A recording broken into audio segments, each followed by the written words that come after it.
I killed Conquest! I'll kill you too! No. Don't do this. Hold on. Whoa! Spoilers.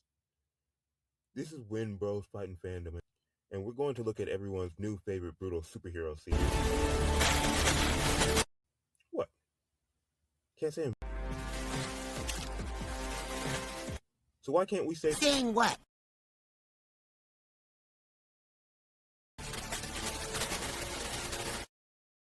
Okay, maybe has been overplayed because now it's getting annoying. Okay, you did that last one on purpose. This is a spoiler-free analysis of the series. Hey, don't you do it! Don't you... Moving on.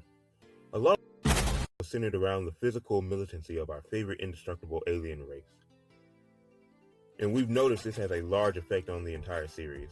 It seems to be the largest aspect of what the audience cares about. Heck, it was a large part of what we cared about when we read the series. Yes, we've read the entire series, so that's what we mean by no spoilers. Yes, we know what happens. We are aware of how messy the characters' lives get. There are many notions surrounding what it does as a series. Is it pushing the boundaries of superhero genre, if there is such a thing? Is it a realistic depiction of superheroes? No, don't think so. Is it how superheroes should be written? Well, without giving away the ending, by looking at Mark and his alien heritage, we notice something. Something that other well-known hero brands don't have. And we're not sure that's a good thing. Now, we enjoy people on this channel, and it was a fun read. However, we're starting to get fatigued of the Amazon adaptation, and we know why that is.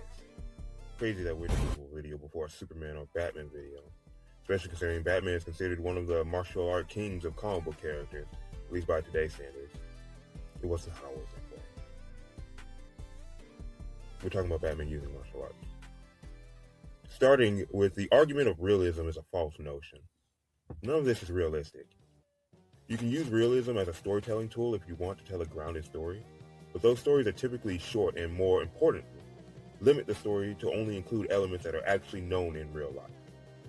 There's nothing wrong with fantastic stories that stretch the imagination or use elements of real life to then exaggerate events or the abilities of people, but the was realistic is more opinion-based. But that is said because of two primary factors: the rampant death and the messy life events of the series.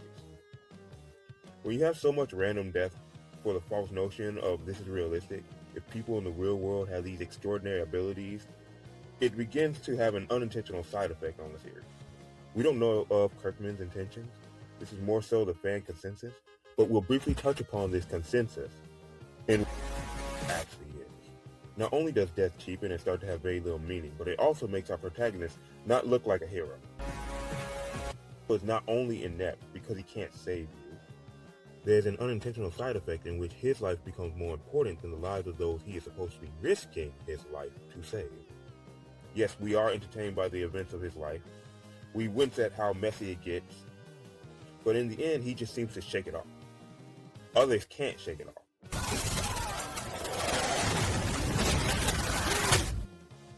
We don't really connect when our protagonist reflects on all the horrific things in his life. And it's my last chance to record a message for you just in case something happens. Because everyone's life has something horrific, and he can't make it better. This is not something you get with Superman or Batman or Spider-Man, the big three in popular comic heroes. And not only them, but we often see these three making sacrifices that enrich the lives of others, all the while having the amazing adventures along the way. Wait a second. Are you fighting another superhero on the side? I thought you and me had something special. Now, the Viltrumites are indestructible alien invaders. That's literally the plot for the Empire. But in the comic, Mark spent much of his time also doing regular superhero events.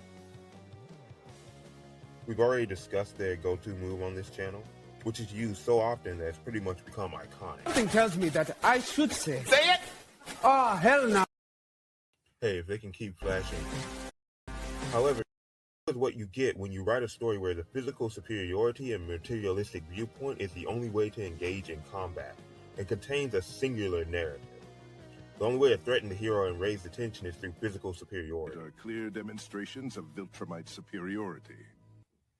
In other series, particularly in Eastern media, we will demonstrate how combat and fight scenes can be used to portray a variety of narratives. But for now, you knew it was all going to come back to combat. That's what we discussed through animation on this channel. But yeah, Anissa is very threatening in physical superiority. Conquest is more threatening than her. Drag is more threatening than Conquest, and so on and so forth. Let's talk about Thrag for a second. Considering that he's technically the most threatening character due to what is his physical superiority. Despite our clear demonstrations of Viltrumite superiority. Does Thrag make any sense? First, the proof of weakness is seen through combat. How did you come to this solution? Because of betrayal and soft feelings, and the conclusion is you come to just fight the other guy? Not to weed out sympathizers and discipline those that show mercy to lesser beings through fear of physical harm? Not that you would need a test to first discover and weed out the sympathizers and discipline those that show mercy to lesser beings? We know they worship physical prowess. The idea was always short-sighted to lengthen their ranks and leave only the most superior alive.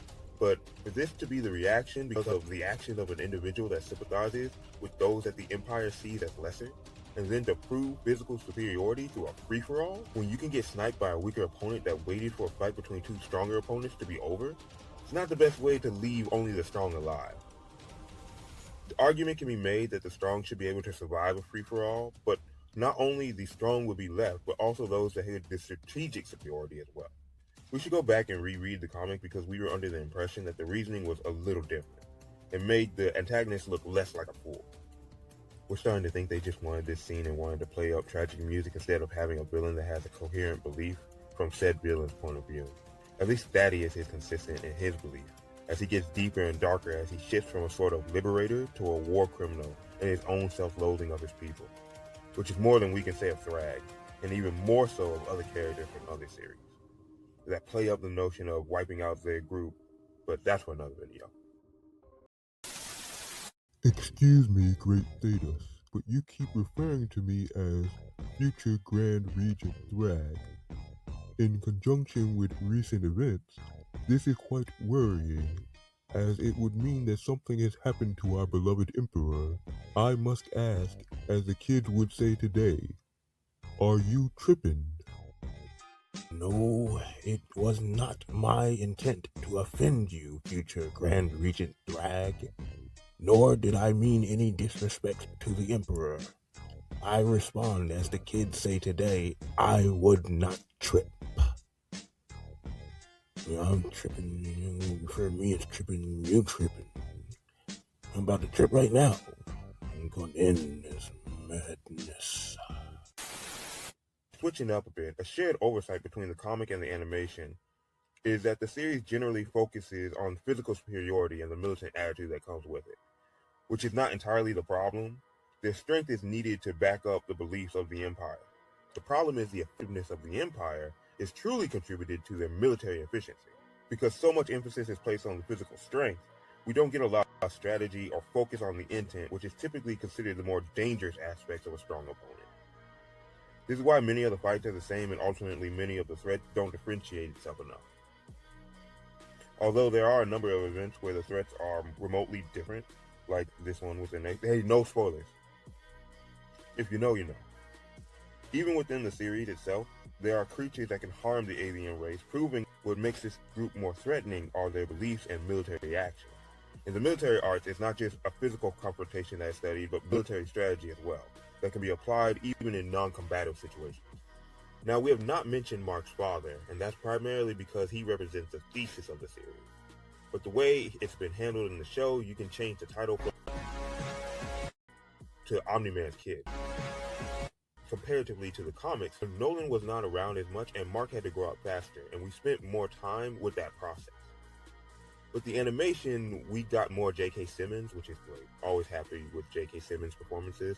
But in comparison, we care less for Mark, and we're not sure how we feel about that. But now's a good time to visit this scene. This is one of those instances with the overuse of death, where when the same actions that would normally take out a lesser integral character, somehow it doesn't have the same result for our main character. Now, we don't prescribe to plot armor, and we instead follow the notion that the main character is the one that embodies the themes and subject matter of the story the best.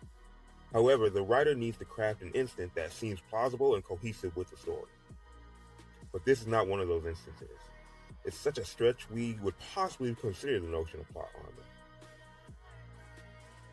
Now, we're not going that far, but this is the consequence for picking off characters so easily when it comes to a character you need. Now the bullets are curving around them.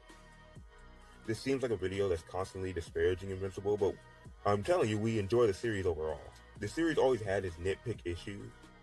However, the comic was just fun. But with the animation being more dramatic as its main focus, it becomes less fun, and the issues stand out a lot more and become more annoying.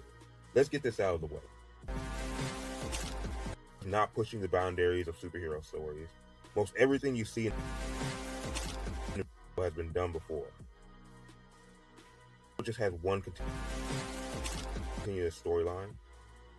Nor is it a realistic depiction of superheroes. No, Invincible is a superhero parody, told in a dramatic fashion. That's why characters have character arcs and character development. It may not be obvious to the animation viewers, but to many long-standing Western comic readers, the nods and references are recognizable. The most obvious being the fact that the alien race is inspired by the Kryptonians of DC's Superman. Also in the animation, it's hard to tell because of how insufferable they made the character of Amber, but in the comics, Amber was a simple, nice girl. I know you're a superhero. Fly away, flyboy. The whole juxtaposition of her character was to contrast her with Eve because some writers and comic book fans think that comic book superhero girlfriends should have superpowers themselves. Alan Moore, you wrote my favorite issues of Radioactive Man. Oh, really? So you like that I made your favourite superhero a heroin-addicted jazz critic who's not radioactive? I don't read the words. I just like when he punches people. Think Mary Jane versus Felicia Hardy, or how some prefer Wonder Woman to Lois Lane. And this applies to the female characters as well. As if the aforementioned Wonder Woman is with Superman, not only is Supes not with Lois, but Diana is no longer with Steve Trevor. Much of the character of Invincible pulls from Spider-Man and Nightwing with the powers of Superman.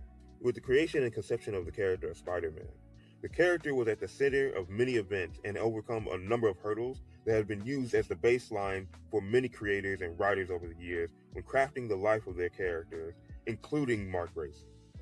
I am invincible! Oh, sorry.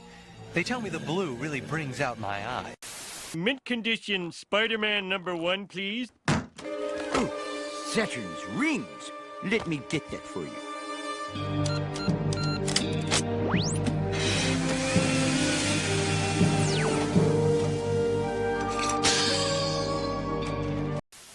Something the animation resists is the fact that the story reflects the sentiment and ideas of when it was created, the early 2000s. If there is a theme in it's the confrontation of the old generation and the next generation, as Mark has to confront and face his father. Thematically, the narrative focuses on how a family is to survive and cope with leaving behind the morals of the past in relation to his father and make their way in this modern world. Despite the choice to try and have Mark and his friends be a decade younger than in the original source material, overall it cannot escape the ideas in the decade that it was created in. Not without completely rewriting the story and coming up with a new one. Which is why ultimately the characters will make the same big plot decisions, even if it seems foreign to those that just watched the Amazon version. Mark's mother was always going to forgive his father. Eve was always going to end up with Mark. Eve's father, when you pay close enough attention to him, you realize he comes from a different era.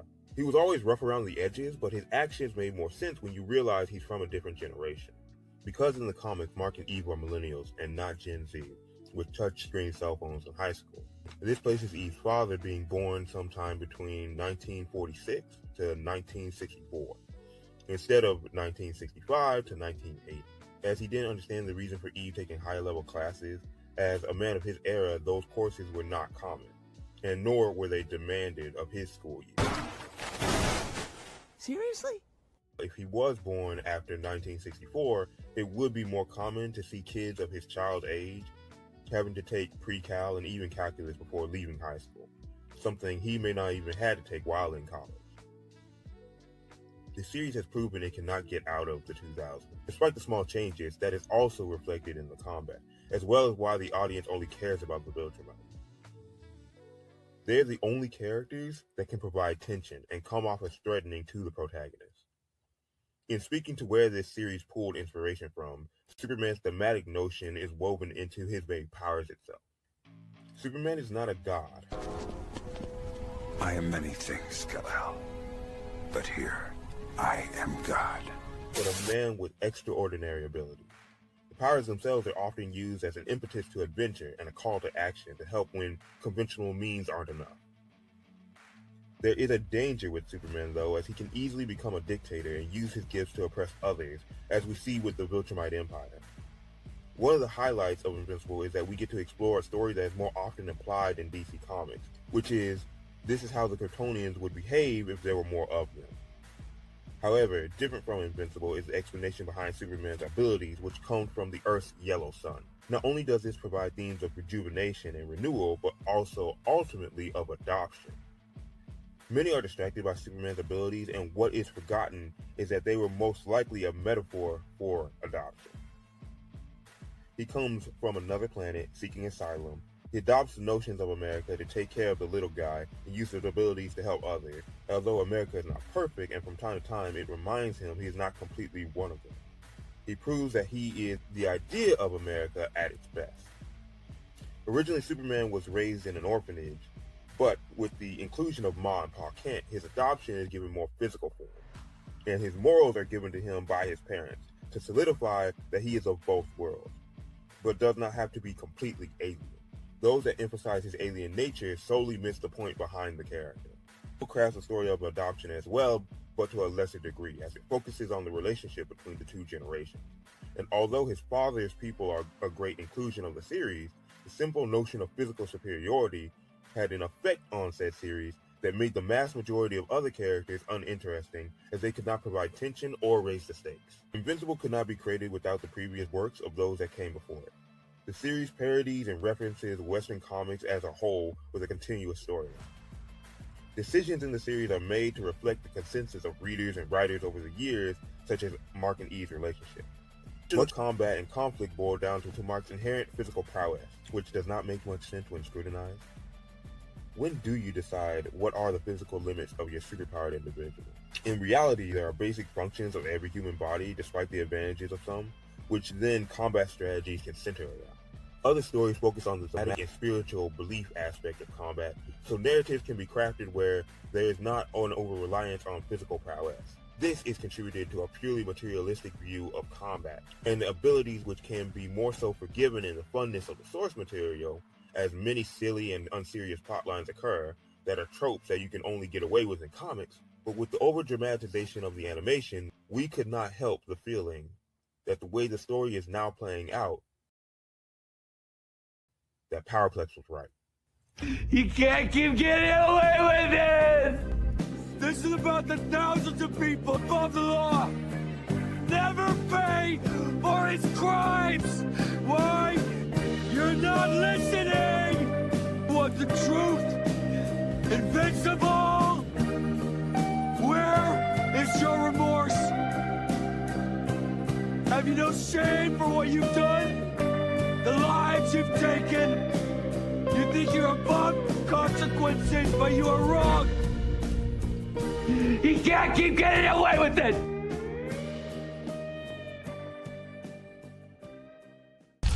What in?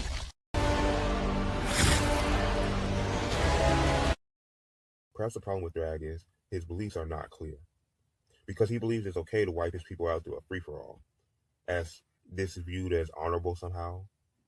However, physical strength is not the only thing being tested, but he gets rather upset when a virus, which shows superior strategy, wipes his people out. The former can be seen as an honorable way of proof of superiority, but that's unclear. Seek out the weakness that allowed this betrayal. Hey, Bob. Are you gonna betray me? Nah, man. You know I wouldn't trip. Funny. That's what the last guy said. Now you know I'm like the last guy.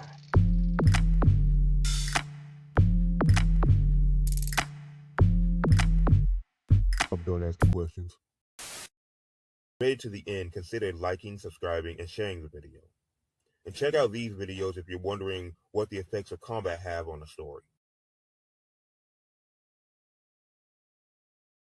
All I want is